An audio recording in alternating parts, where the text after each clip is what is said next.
Barchaga salom do'stlar. Bilamizki, UFC 2026-yil uchun dahshatli janglarni e'lon qilgan.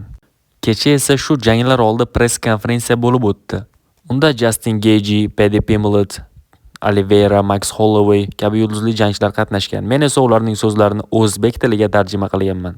Mehnat uchun videoga like bosib, kanalga obuna bo'lib qo'yish esdan chiqmasin. Bizda 2026-yil uchun press konferensiya. Kimda birinchi savol bor? Salom, menda Justin Gaethje va Paddy Pimblettga savol bor. Men Justindan boshlamoqchiman. Justin, bu yerda taporiy o'tirish kerak edi va ikkalangizdan biringiz unga qarshi jang qilishingiz kerak edi. Sen bunga qanday fikr bildira olasan? Va Arman Sarukan ham bu kamar jangini olish kerak deb o'ylashgandi ko'pchilik. Yo'q, hech qanday hayratlanarli narsa yo'q. Hammasi qog'ozda qayd etilgan edi. Bilasanmi, vaqtinchalik kamar ham haqiqiy kamar kabi bir xil xususiyatga ega. Jang qilish mana bu mening ishim.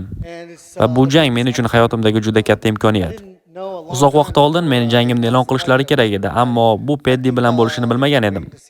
O'shanda men katta ehtimol bilan Ilya bilan jang qilaman deb o'ylagandim, lekin nima bo'lishini biz bilmaymiz. Shuning uchun har doim aytmoqdaman, u qachon jangga tayyor bo'lsa, men baribir urushaman u bilan. Lekin bilmadim, hozircha u janglardan biroz dam olishni xohladi. UFC endilikda Paramount Pictures bilan shartnoma imzoladi va ularga men va Michael Johnson kabi janglarni ko'proq ko'rsatish kerak va sotish kerak. Aniqki, Ilya bilan mening jangim hamma xohlagan jang bo'ladi, chunki men UFCdagi eng qiziqarli jang qila oladigan jangchiman. Janglarni yaxshi sotaman. Va Paddy ham shu turdagi jangchi bilan dahshatli jang bo'ladi. Paddy, sen uchun ham bir xil savol. Ochig'ini aytsam, men Ilya bilan jangga tayyorgarlik ko'rishni boshlagandim. Lekin hammasi boshqa tarafga ketdi. 2 kun oldin ular men bilan Gaethje'ning jangini e'lon qilishdi. Va men uchun Justin kabi afsona bilan oktagonda bo'lishi sharaf bo'ladi.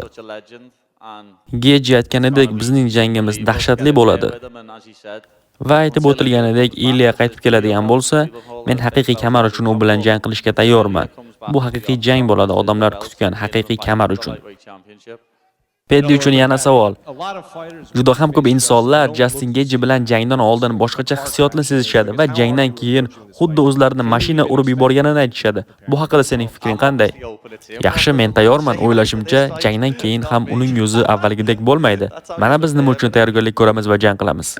Do'stlar, yakshanba kuni bizni qaynoq janglar kutmoqda. Merab Dvalishvili Pyotr yangi revansh jangi. Merab hozirda UFCdagi eng dominant janglarni ko'rsatmoqda. U haqiqiy mashina. U hamma rekordlarni buzib tashlamoqda. Pyotr uning kardiosi va takedownlariga qarshi chora topa oladimi? Va eng asosiysi, ham yurtimiz Bogdan Guskov ham sobiq chempion Blakovichga qarshi jang qiladi. Siz janglarni kuzatish bilan birgalikda daromad ham topishingiz mumkin. Buning uchun video kommentariyadagi Telegram kanalimizga o'ting va aniq prognozlar va bonuslarni qo'lga kiriting. Savol Max Hollowayga. Max, bu UFCdagi 5-bora BMF kamar uchun jang. Sening ishtirokingda esa 3-si. Endilikda sen va Oliveira UFCda eng ko'p g'alaba qozongan jangchilar topida turasiz. Va sening fikringcha, bu jang haqiqatan ham biz avval ko'rmagan BMF kamar janglari orasida eng zo'ri bo'ladimi? Albatta, bu jangni sabrsizlik bilan kutyapman. Bizning oramizda tugallamagan ish bor. Va 7-mart kuni buni oktagonda hal qilamiz.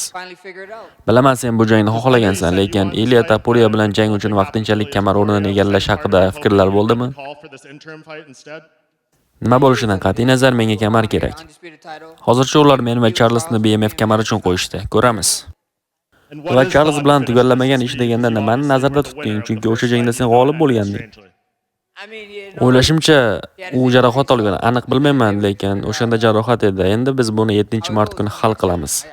Juda ham hayajondaman do'stim. Bu yigit sportning afsonasi, u bu jangga loyiq. Jangni sabrsizlik bilan kutyapman.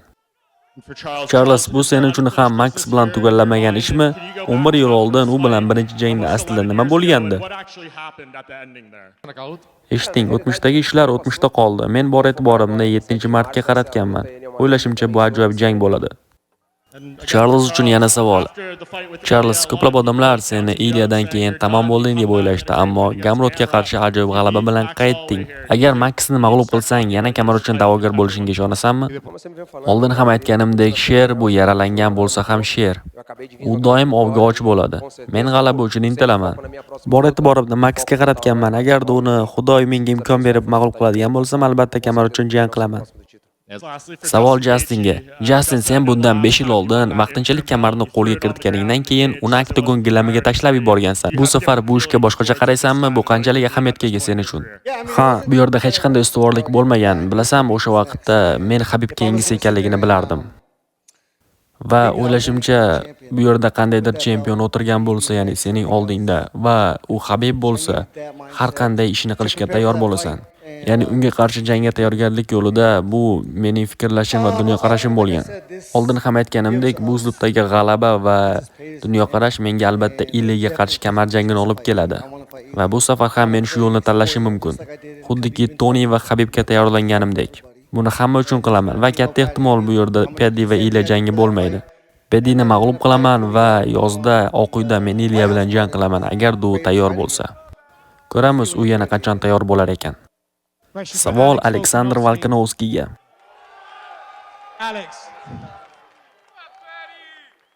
Shunchaki savol bermoqchiman. Ha, uzr kechirasan. Hech qisi yo'q. Sen va Lopes birinchi jangda ajoyib chiqish namoyish qildingiz. Ikkinchi jang haqida nima deya olasan? Kimda ko'proq rivojlanish bo'ldi? Unda ustunlik bormi yoshligidan kelib chiqib yoki sendagi tajribami? Men o'zimning tajribamga ishonaman. Ha, u xavfli jangchi, har doim oldinga boradi. Hamma uchun hayajonli janglar ko'rsatadi har doimgidek.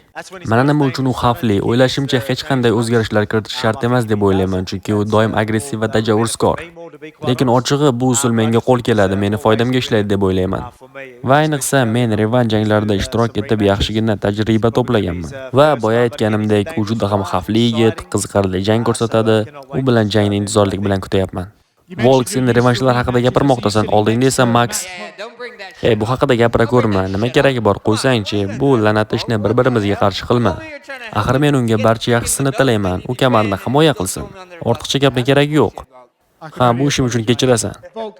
Volk, sen Lopes bilan birinchi jangga Ilya va Islomdan og'ir nokautlar qabul qilgandan keyin chiqding va ko'plab odamlar senga ishonmadi, lekin sen Diegoning zarbalarini qabul qila olding va ikkinchi jangda ham kerak bo'lsa bunga tayyormisan? Ha, axir bu har doim sodir bo'ladigan narsa-ku, sen uni oldindan taxmin qila olmaysan. Har qanday zarba nokaut qilishi mumkin. Ha, bu jangchi biznesi axir. Men birinchi jangda hali ham jag'im borligini ko'rsatib qo'ydim. Har qanday holatda ham tayyorman. Savol Shon O'Melliga. Shon, bu sening birinchi janging, ya'ni 2022-yildan beri birinchi marta 3 raundlik jang o'tkazyapsan. Sen 15 daqiqa tez va ilg'or jang qilishga tayyormisan yoki qo'shimcha 10 daqiqa senga kerak bo'larmidi? Ha, 3 raundlik janglar menga yoqadi. Ularda chempion bo'lish ayniqsa 3 raundlik janglar menga kerak. Raqibing Son Yadongning imkoniyatlarini qanday ko'ryapsan? U striker va bu senga ham yana bir bor haqiqiy Sugar Shon kim ekanligini isbotlab qo'yish imkoniyatini beradi. Ha, u albatta yosh, tajovuzkor, portlovchi zarbalari bor. Ammo men o'ylashimcha, uni chiroqlarini o'chirib qo'ya olaman va anchagina bo'ldi bu ishni qilmaganimga. Savol Paddy Pimblettga. Bilamizki, Justin Gaethje UFC'dagi faoliyatidan oldin ham qonli janglarda ishtirok etgan. Sen u bilan bo'lajak jangni qanday ko'ryapsan? Men ham albatta urush kutyapman. Justin Gaethje to'g'risi aytsam, meni UFC'da tomosha qiladigan yoqimtoy jangchilarimdan biri. Barcha uning janglarini ko'rishni yoqtiradi. Men uchun u bilan oktagonda jang qilish katta mamnuniyat bo'ladi. Biz 5 raund qonli jang ko'rsatamiz va Michael Johnsonga o'xshab o'ylashimcha bu jang erta tugamaydi. Men qo'limdan kelgancha harakat qilaman va kechadagi asosiy bonuslarni ham olishni xohlayman. Katta ehtimol shunday bo'ladi. Paddy, sen UFC jangchilarini o'zgacha laqablar bilan ataysan. Misol uchun, Sasiska yoki Chorizo. Gaethjega ham birorta laqabing bormi? Yo'q, hech qanday. Bu juda ham oson. Gaethjes.